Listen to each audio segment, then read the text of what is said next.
नमस्कार दोस्तों। जरा सोचिए, अगर कल सुबह आपको ये खबर मिले कि आपके माता पिता को भी आपकी सैलरी गणना में शामिल किया जाएगा, तो कैसा लगेगा?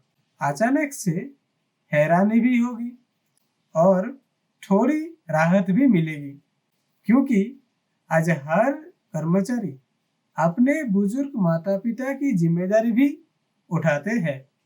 उनकी दवाइयाँ, इलाज और रोजमर्रा की जरूरतें। लेकिन सैलरी की गणना में ये कभी गिना नहीं गया है।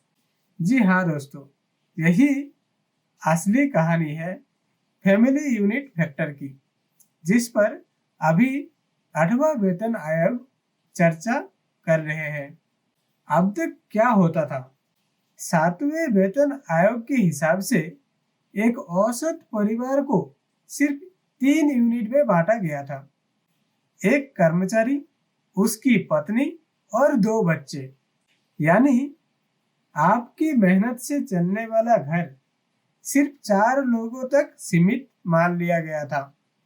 लेकिन असल जिंदगी में क्या वाकई इतना होता था?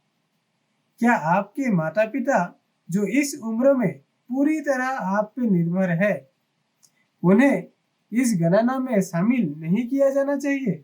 यही सवाल अब एनसीजेसीएम ने उठाया है और सरकार से कहा है कि 8वें वेतन आयोग में इस मॉडल को बदला जाए, 3 यूनिट से बढ़ाकर 5 यूनिट किया जाए। यानी परिवार में अब आपके माता पिता को भी शामिल किया जाए। सोचकर देखिए, इसका असर कितना बड़ा होगा। जैसे अभी न्यूनतम वेतन 18,000 रुपये है। अगर सिर्फ 3 यूनिट पर यह तय किया गया था, तो 5 यूनिट पर जाते ही इसकी गणना पूरी तरह बदल जाएगी। और यहाँ सबसे महत्वपूर्ण रोल आता है फिटमेंट फैक्टर का।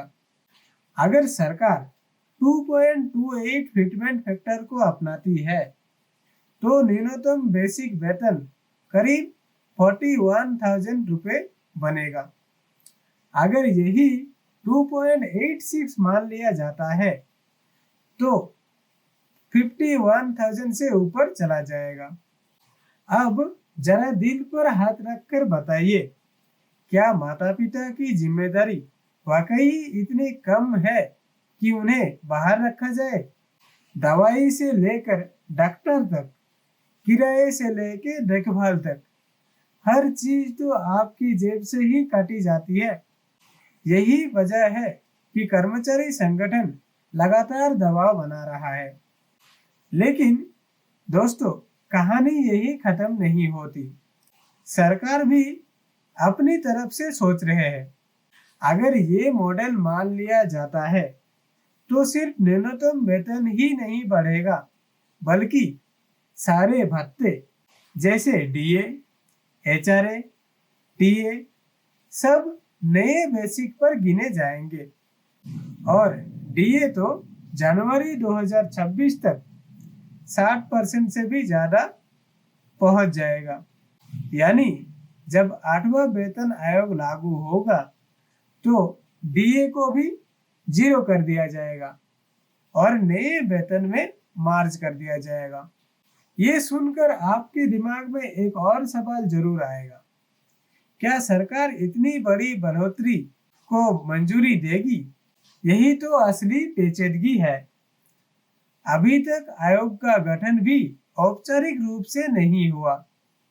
टर्म्स ऑफ रेफरेंस और चेयरमैन की घोषणा बाकी है।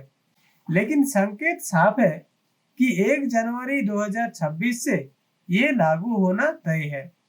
इसका मतलब ये सिर्फ एक प्रस्ताव नहीं, बल्कि 50 लाख से भी ज्यादा कर्मचारियों और 60 लाख पेंशनर्स का भविष्य का सवाल है। दोस्तों, असली ताकत इस बात में है कि हम सबकी आवाज सरकार तक कैसे पहुंचे।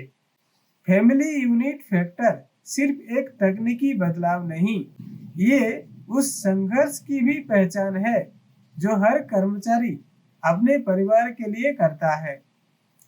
अगर ये बदलाव लागू हुआ तो ये स्वतंत्रता के बाद कर्मचारियों की आय में सबसे बड़े उछाल होगा।